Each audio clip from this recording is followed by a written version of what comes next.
The phone sits in hand, screen dim. Fingers hover over a message never sent. It's not the first time. The same thread. Read again. The same silence. Unanswered. Each tap, a pull to repeat. Each glance, a choice to cling. The mind knows the outcome, yet the hand moves anyway. What shifts when you check once more? Does the void shrink or deepen? The act feels like care. It's not. It's a loop, carved by habit. Each return to the screen, a step further from control. The cost isn't loud. It's not tears or screams. It's quieter, heavier. Each check steals a piece of presence. The mind frays, unnoticed. The heart hardens, unseen. Numbness creeps where clarity could stand. The world moves on, while you stay tethered to a ghost. Marcus Aurelius wrote, "You have power over your mind, not external events. Realize this, and you will find strength. The pain isn't in their silence. It's in the story you build around it.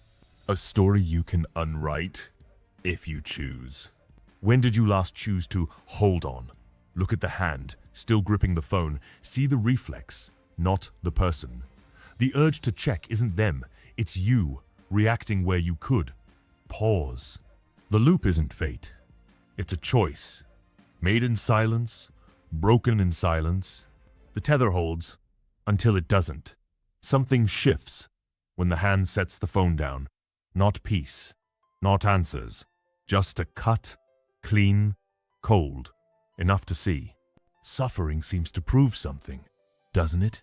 To hurt is to care. To ache is to show loyalty.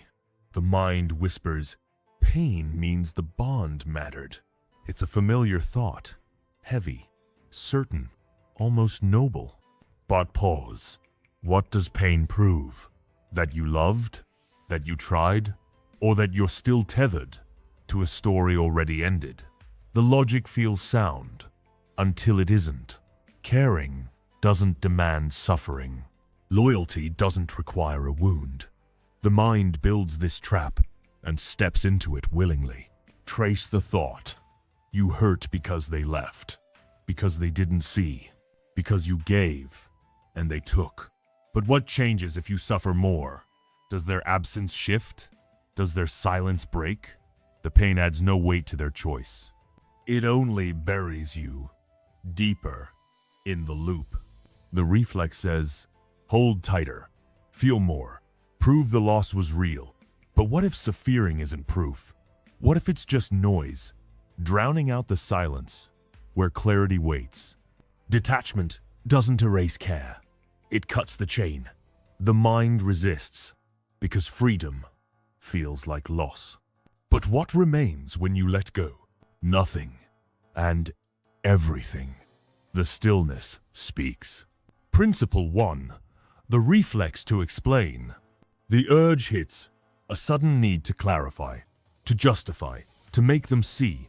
Words form in the mind, unsent messages drafted in silence. Why didn't they understand? What did they miss? The fingers hover over the screen, or the mind replays a conversation never had. Explaining feels like control. It feels like a way to fix the fracture, to bridge the gap their silence left. It's a reflex, automatic, familiar, almost comforting. But trace it. What does explaining achieve? Their absence doesn't shift. Their indifference doesn't crack. Each word you craft, each scenario you rehearse, it's not for them, it's for you. A tether to a moment already gone.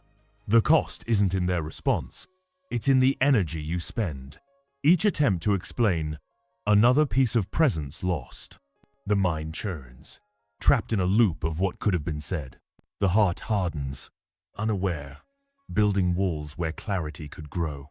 Epictetus wrote, "Some things are in our control, and others are not. Their thoughts, their choices, their silence, not yours. Your words, your focus, Your reaction, those are yours. Explaining hands your power to avoid. It begs for a response that won't come. It chains you to their absence when you could choose to stand free. Pause instead. Let the urge rise and pass. Don't draft the message. Don't rehearse the speech. Silence isn't defeat. It's a cut through the noise. Each moment you refrain, you reclaim a piece of yourself. The reflex to explain isn't truth. It's a habit, one you can override. Set the phone down. Breathe. Let their silence be their own. The mind resists. It craves closure. But closure isn't theirs to give. It's yours to take.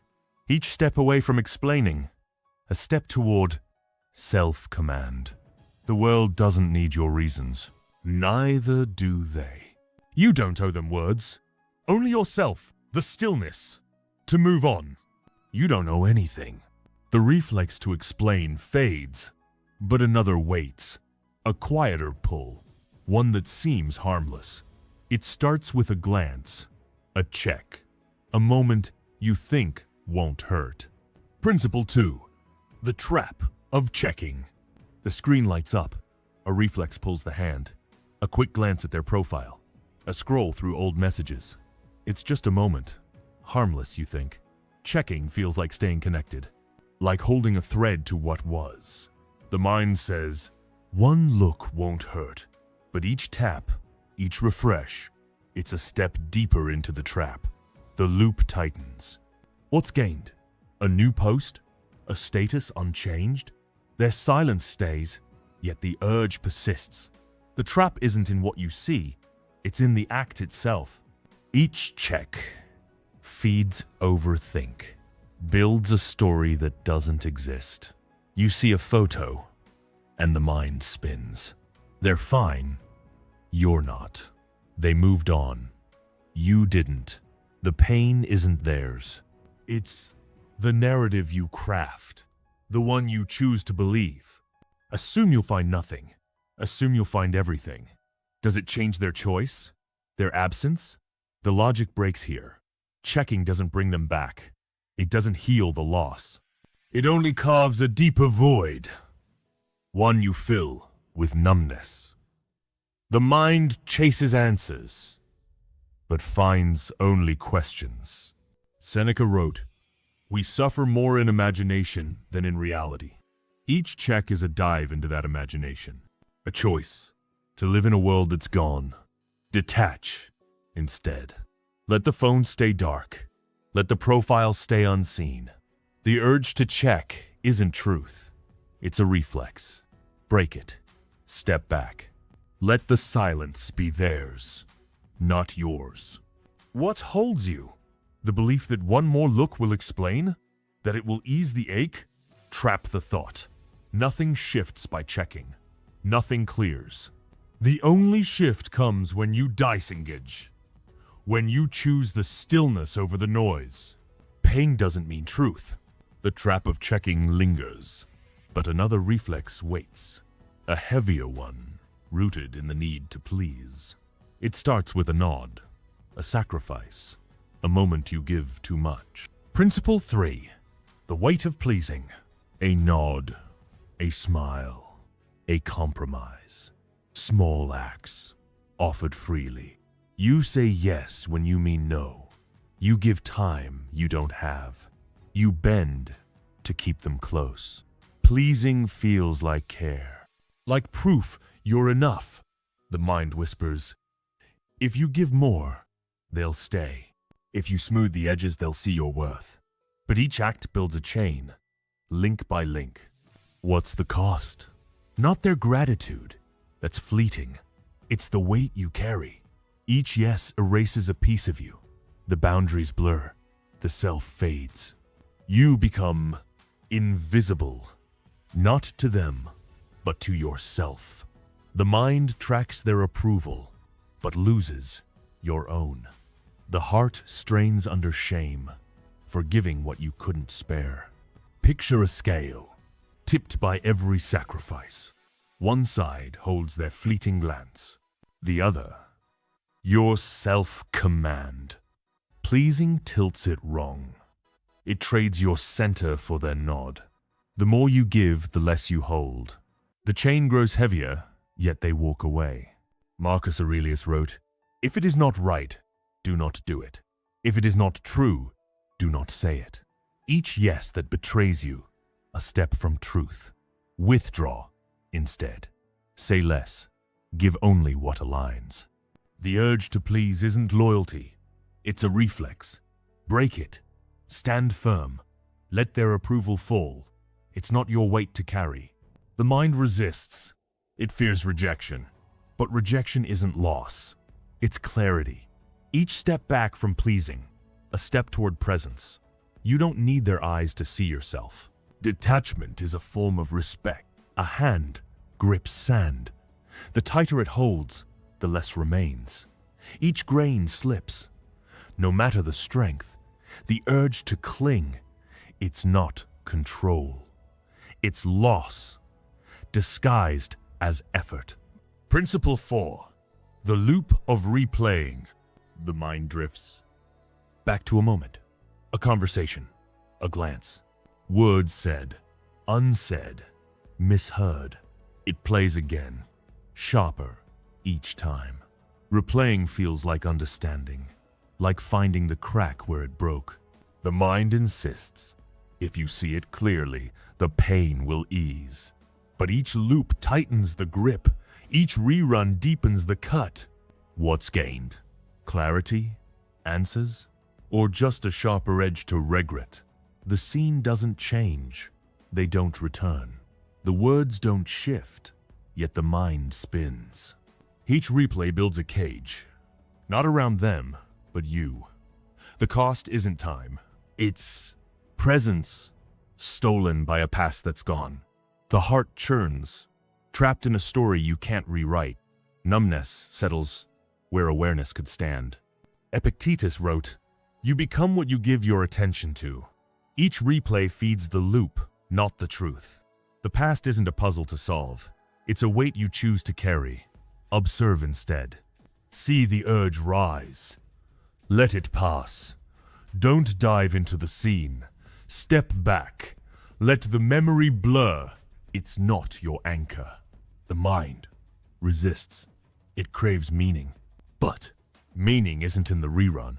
It's in the pause. Each moment you don't replay, a moment you reclaim. The loop isn't fate. It's a habit, one you can break. Breathe. Let the scene fade. Their absence isn't your story.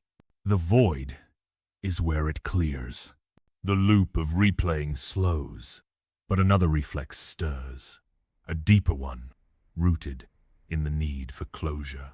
It starts with a hope, a belief that answers will heal. Principle 5. The myth of closure. The mind seeks an end, a final word, a reason, a nod, something to seal the wound. Chasing closure feels like healing, like a door that must shut before you move. The heart whispers, if they explain, if they see, the pain will stop. So you wait, you draft the message, you hope blindly. But the door stays open, and the ache grows. What does closure bring? Their words? Their regret? Will it erase the loss? The mind builds a myth that their answer holds your peace. But each step toward them, a step away from yourself. The cost isn't their silence. It's the anxiety you feed. Each wait, each hope, another thread tying you to their choice. The self-phrase, lost in a story you don't write. Seneca wrote, "While we wait for life, life passes. Closure isn't theirs to give. It's a trap, a delay you choose. Release instead. Let the questions sit unanswered. Don't chase their truth. Stand in yours. The urge to know isn't freedom. It's a chain. Break it. Step back. Their absence isn't your unfinished page." Picture two paths. One runs after their words, endless, uncertain. The other stops, Here, now. The first breeds hope blindly. The second, non-reaction. Choose the pause. Let their silence be their own. Each moment you don't chase, a moment you reclaim. You can end without drama. The myth of closure fades, but another reflex pulls. A sharper one, driven by the urge to react. It starts with a sting, a moment you can't let pass. Principle 6. The cost of reaction. A message ignored. A post liked by others, not you. The sting hits fast. The urge to react surges, to respond, to prove, to fill the silence. A quick reply, a sharp word, a subtle jab. It feels like power, like taking back what their indifference stole. The mind says, act now or lose ground. But each reaction isn't a win. It's a fracture, a crack in the system you built. What's lost? Not their attention. That's gone. It's your center. Each impulse you follow, a step from self-command. The heart races, the mind spins, and the pain deepens. Not because of them, but because you gave them the reins. Their silence becomes your noise. Their absence, your chaos. The cost is quiet, but heavy. Loss of ground you could have held. Epictetus wrote, "It's not things that disturb us, but our judgments about them. Their indifference isn't the wound. Your reaction is. The system fails when you act without pause, when you let their choice drive yours. Choose response instead. Pause. See the urge. Don't follow it. Let their silence sit untouched." The reflex to react isn't strength. It's a glitch. Hold the line. Breathe through the sting. Don't type. Don't speak. Each moment you wait, you rebuild the system. Their actions don't own you. Your response does. The pause isn't weakness. It's the edge you sharpen. Not doing is power too. She saw the post. Fingers froze. The urge to comment passed. She walked away. The loop didn't start. Principle 7. The pull of attachment. The voice whispers, why didn't they stay? What broke? What did I miss? It's not loud, but constant. A tug in the chest. A memory that won't fade. Attachment feels like loyalty. Like holding a piece of what was. The mind says, if I let go, I lose them completely. So you hold tighter to their name, their shadow, their silence. But what's held? Not them. They're gone. It's a story, one you keep alive. Each thought of them, a thread that binds you. The cost isn't love, it's emptiness. The heart clings to a ghost, while the present slips away. The mind replays their voice and presence phrase. You don't see it, but the weight grows. A chain forged by memory, not truth. Seneca wrote, nothing becomes so painful as that which you keep thinking about. Attachment isn't care, it's a trap. The system holds you to a past that doesn't hold you back. You unhook instead. Let the thought rise. Let it pass. Don't feed the memory. Breathe. Their absence isn't your anchor. Your stillness is. The voice resists. It fears the void. But the void isn't loss, it's space for what remains. Each moment you don't cling, a moment you reclaim. The pull isn't them, it's you. Choose to let it fade. Silence isn't surrender. The pull of attachment weakens, but another reflex stirs. A deeper one, rooted in the fear of stopping. It starts with a flinch, a moment you can't sit still. Principle 8. The fear of stillness. The body shifts, the mind won't settle. A quiet room, and the urge to move. Stillness feels like a trap. The heart races. It craves noise. Escape. It's easier. Scroll the screen, play a song, fill the gap. Anything but the pause. The mind says, If I stop, it'll hurt. If I sit, the fear will rise. So you run from nothing, from the weight of your own breath. What's avoided? The pain or the truth it carries? Each distraction, a wound left open. The cost isn't the silence, it's the loss of ground. The mind flees, chasing shadows, while the self slips. Numbness grows where awareness could take root. The fear isn't in the quiet, it's in what you might see. Marcus Aurelius wrote, "Nowhere can man find a quieter retreat than in his own soul." Stillness isn't defeat, it's the system's reset. The urge to escape, it's a reflex, not a chain. Be here. Let the fear rise. Let it pass. Breathe. Don't run. The quiet isn't empty. It's where you stand. The mind resists. It dreads the pause. But running, it only deepens the loop. Each moment, you stay. A choice. You don't flee. You hold. You don't break. You see. Stillness is enough. The fear of pausing fades. But another trap waits. A sharper one. One that feels like control. It starts with a thought. A need to make them understand. Principle 9. The illusion of control. The mind insists. They must understand. Their silence must break. Their choice must shift. You draft the message. You plan the words. You chase the outcome. Controlling feels like power. Like a way to fix the fracture. To rewrite their absence. The heart says, if I act, I can change it. If I try harder, they'll see. But each move, a deeper trap. What's gained? Their nod? Their return? Or just a tighter grip on nothing? The illusion is clear. You control your words, not their thoughts. Their silence, not your peace. Each attempt to steer them, a step from your own ground. The cost is quiet, but sharp. Isolation grows, not from their distance, but from your chase. The self fades, tethered to a choice that's not yours. Epictetus wrote, "Some things are up to us, others are not. Their mind, not yours. Your focus, yours. Controlling them hands your power to avoid.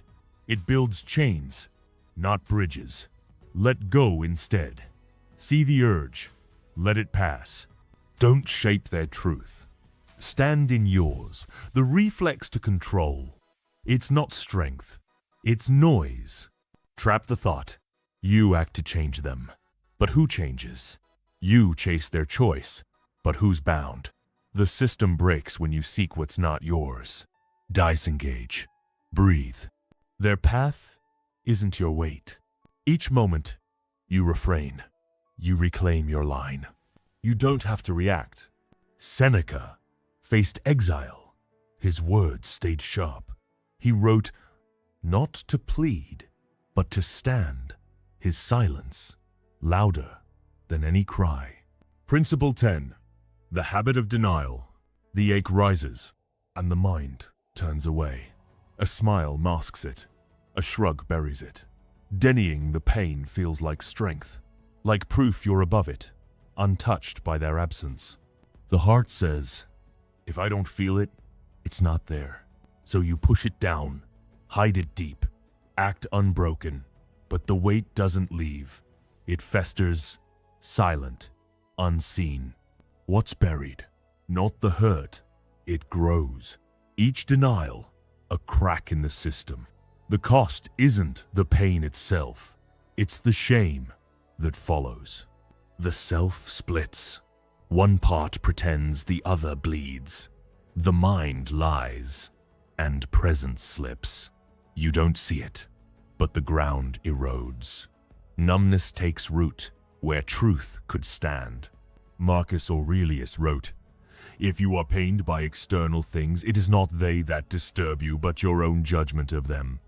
Denial isn't control, it's avoidance. The system fails when you hide what's real. Witness instead. See the ache. Don't flinch. Let it rise. Let it pass. The pain isn't your enemy. Your lie is. The mind resists. It fears the weight. But hiding it only makes it heavier. Each moment you face it, a moment you hold. The habit of denial isn't armor. It's a cage. Breathe. Let the truth sit. It won't break you. Pain doesn't mean truth. The mask of denial falls. But another urge pulls. A restless one, driven by the need to chase. It starts with a glance. A step you don't need to take. Principle 11. The urge to chase. The phone buzzes. A name you know. Or it doesn't. And the mind still turns. A draft begins. Words to pull them back. Chasing feels like action.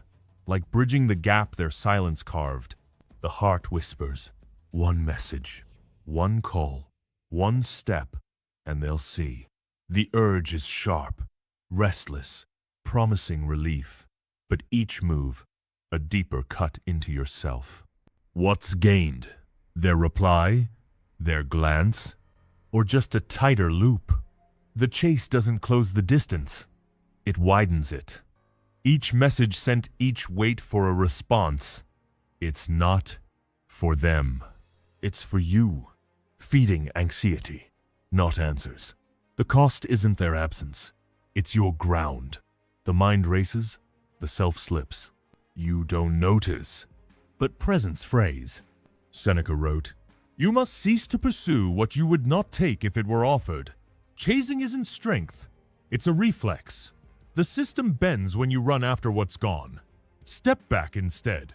See the urge. Let it fade. Don't send the text. Don't wait for the call. Their silence isn't your chain. Your pause is your edge." The scene shifts. A man chases. His steps echo, empty. Another stands, still, breathing, free. The first loses himself. The second holds his line. Which path holds? The chase or the pause? Let go isn't weakness. The urge to chase stills, but another weight settles. A heavier one, born from what you expect. It starts with a hope, a story you can't unwrite. Principle 12. The weight of expectation. A stone carried uphill, heavier with each step. Expectation feels like hope, like a map to what should be. The mind builds it. They'll call, they'll see, they'll stay. The heart leans into it. If I wait, if I hold, it'll come. But the stone doesn't lift. It sinks. Each hope unmet. A crack in the ground you stand on. What's carried? Not their choice. That's free. It's your story. One you write alone. Each expectation, a thread that binds you. The cost isn't their silence. It's the grief you breed. The mind clings to what should have been, while the present fades. The self bends under a weight you chose, invisible to others, but heavy to you.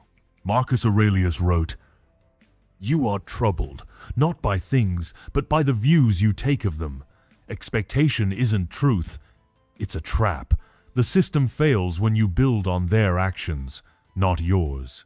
Disengage instead. Let the hope rise. Let it fall. Don't wait for their move. Stand in your own. The reflex to expect. It's not faith. It's noise. Picture a river. It flows, unstopped. You stand on its bank, not chasing its current. Expectation pulls you in. Disengagement keeps you dry. The stone isn't yours to carry. Let it roll. Each moment you don't expect. A moment you hold. Detachment is a form of respect. 65% of people check an ex's profile monthly. The urge lingers. Each glance, a loop that doesn't end. Principle 13. The cycle of suppression. The ache stirs, a knot in the chest. The reflex kicks in. Push it down. Swallow the thought. Move on. Suppressing feels like control, like a way to keep the pain at bay, to stay unbroken. The mind says, if I don't feel it, it's not there. So you bury it, deep, silent, out of sight. But the knot doesn't dissolve, it tightens. What's hidden? Not the hurt, it festers. Each push, a fracture in the system. The cost isn't the pain itself, it's the numbness that grows. The self splits. One part acts, the other bleeds. The mind numbs, and awareness fades. You don't see it, but the ground shifts. The cycle feeds itself. Each suppression, a step toward emptiness. Epictetus wrote, "What need is there to weep over parts of life? The whole of it calls for tears. Suppression isn't strength, it's avoidance. The system fails when you hide what's real. Breathe through instead. See the knot. Don't fight it. Let it rise. Let it pass. The pain isn't your chain. Your denial is. The mind resists. It fears the flood, but burying it only builds the dam. Each moment you face it, a moment you break the cycle. The reflex to suppress, it's not armor, it's a cage. Let the ache be. It won't own you. The void is where it clears. The cycle of suppression slows, but another urge pulls. A sharper one, driven by the need to be seen. It starts with a word, a reach for their eyes. Principle 14. The need to be seen. The word spill. A post, a message, a call. Not for them, but for their eyes. Pleasing feels like connection, like proof you still exist in their world. The heart whispers, if they see me, the pain will lift. If I reach, they'll turn. So you act, you speak, you show. But each move, a step further from yourself. What's gained? Their glance? Their nod? Or just a deeper invisible ache? The need to be seen, it doesn't fill the void. It widens it. Each reach, a plea you don't admit. The cost isn't their silence, it's your ground. The mind chases their gaze while present slips. The self fades, tethered to eyes that don't look back. Seneca wrote, "The less you need others' approval, the more you possess yourself. Pleasing isn't strength, it's a trap. The system breaks when you seek their sight, not your own. Ground instead. See yourself. Don't wait for them. Let the urge rise. Let it pass. Their eyes aren't your mirror. Your stillness is." Picture two men. One shouts for their gaze, unheard. The other stands, silent, centered, whole. The first loses himself. The second holds his line. Which path holds? The plea or the pause? You don't owe anything. The need to be seen fades, but another fear stirs. A deeper one, rooted in what lies beyond letting go. It starts with a whisper, a dread of what's left. Principle 15. The fear of emptiness. What's left? If I stop, the voice whispers, soft, sharp, relentless. If I let go, what remains? The fear grips, a hollow in the chest. Emptiness feels like defeat, like losing the last thread of them, of what was. The mind says, hold on, or you'll vanish too. So you cling to the pain, to the memory, to the ache. But what's held? Not them. They're gone. It's a shadow, one you feed. Each grip, a deeper void. The cost isn't the loss, it's the numbness you breed. The heart tightens, while presence fades. The self slips, chasing a ghost you choose to keep. The fear isn't the empty, it's the truth it might show. Marcus Aurelius wrote, You have power over your mind, not outside events. Realize this, and you will find strength. Emptiness isn't your enemy. Your resistance is. The system fails when you flee what's real. Observe instead. See the fear. Don't run. Let it rise. Let it pass. The void isn't loss. It's space. The voice resists. It dreads the quiet. But running only deepens the cage. What's left when you stop? You. Stillness. The whisper isn't truth. It's a reflex. Breathe.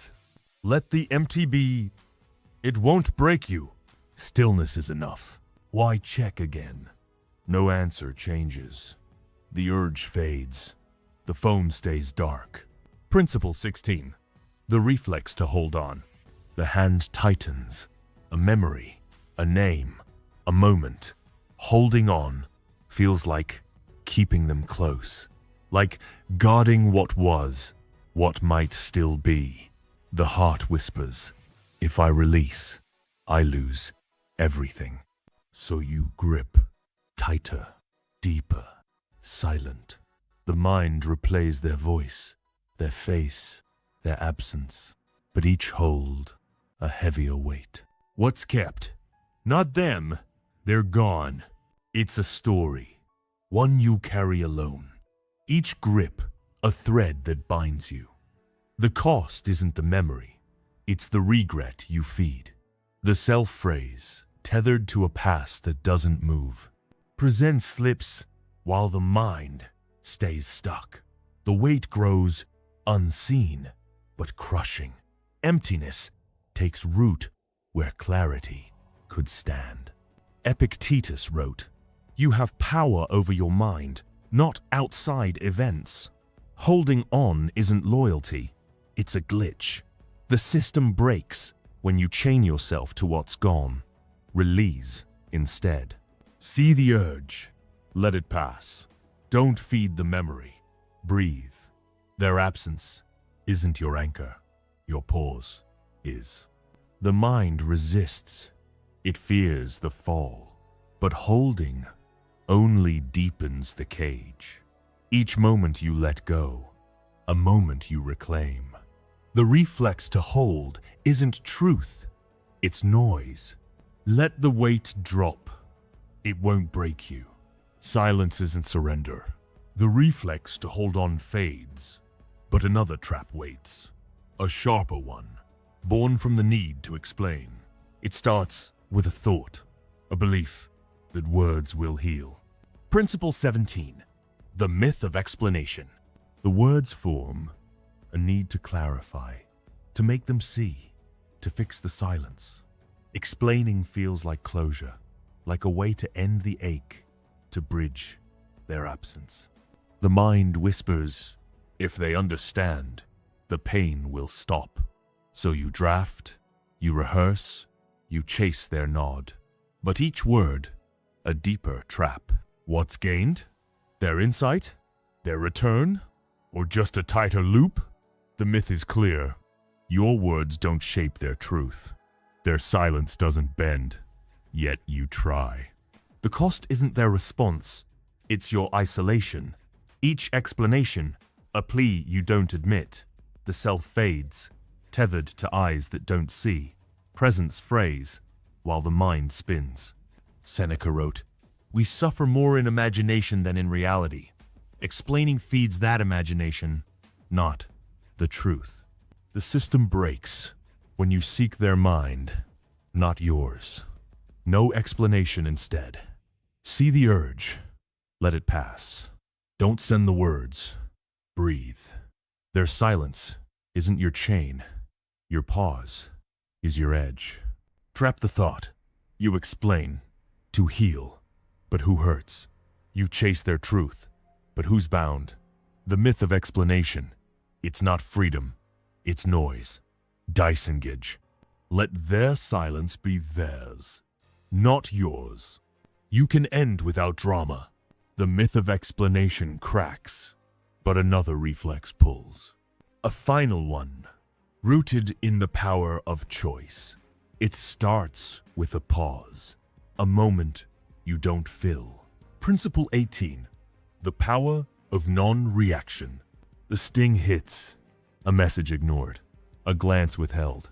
The urge surges to reply, to act, to fill the gap. Reaction feels like strength, like proof you're still here, still seen. The mind whispers, do something or you lose. But each move, a crack in the system. Each word sent, a weight you don't need. What's lost? Not their attention.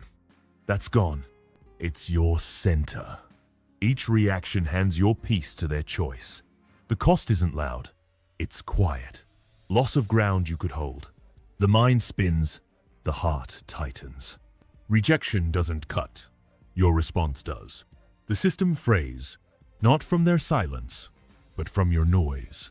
Epictetus wrote, "It's not things that disturb us, but our judgments about them. Their absence isn't the wound, your reaction is." Non-reaction isn't weakness, it's control. Pause instead.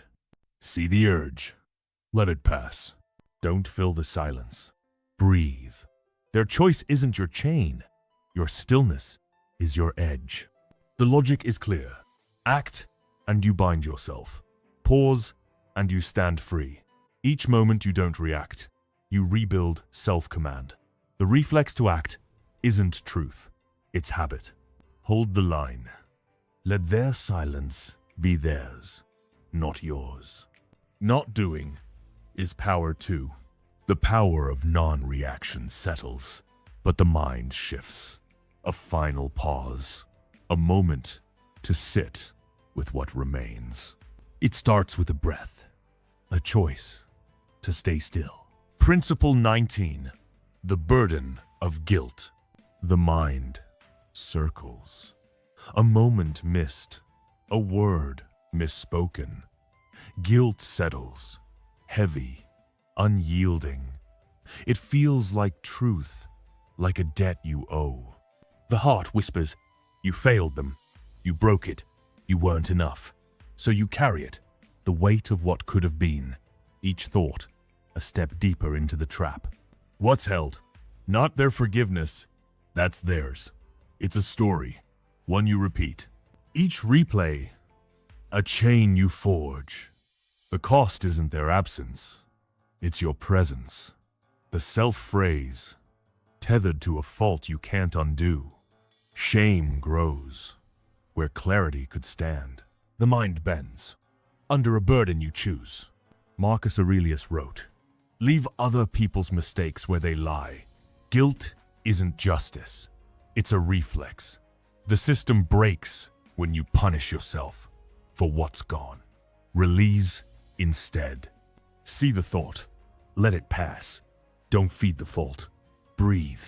The choice isn't your debt. Your pause is your strength. The mind resists, it craves atonement. But guilt doesn't heal, it binds. Each moment you let it go, a moment you reclaim. The burden isn't yours, it's noise. Let it fall. You don't owe it. You don't owe anything. The burden of guilt lifts, but a final question lingers. A quiet one, rooted in what you choose next. It starts with a pause, a moment to see what's left. Principle 20. The choice to let be. The urge rises, to act, to fix, to hold. A message unsent, a memory unplayed, a silence unbroken. The reflex pulls. Do something, change it, make it right. But the choice comes, not to move. Letting be feels like surrender, like losing the fight. The mind whispers, if I stop, I fail. So you reach, you cling, you try. But each effort, a deeper weight. What's gained? Their return? Their truth? Or just a tighter loop? The choice isn't theirs, it's yours. Each act, a chain you forge. The cost isn't their absence, it's your Stillness, the self-phrase, chasing what's not yours. Anxiety grows where presence could stand. The mind bends under a fight you don't need. Epictetus wrote, "Freedom is not in doing what you want, but in not doing what you don't want." Letting be isn't weakness, it's power. The system holds when you choose the pause, not the chase. Witness instead. See the urge, let it pass. Don't fill the gap, breathe. Their path isn't your weight. Your silence is your line. The logic clears. Act, and you bind yourself. Pause, and you stand free. Each moment you let be, you reclaim ground. The reflex to fight isn't truth, it's noise. Hold the line. You don't need to win. Silence is enough.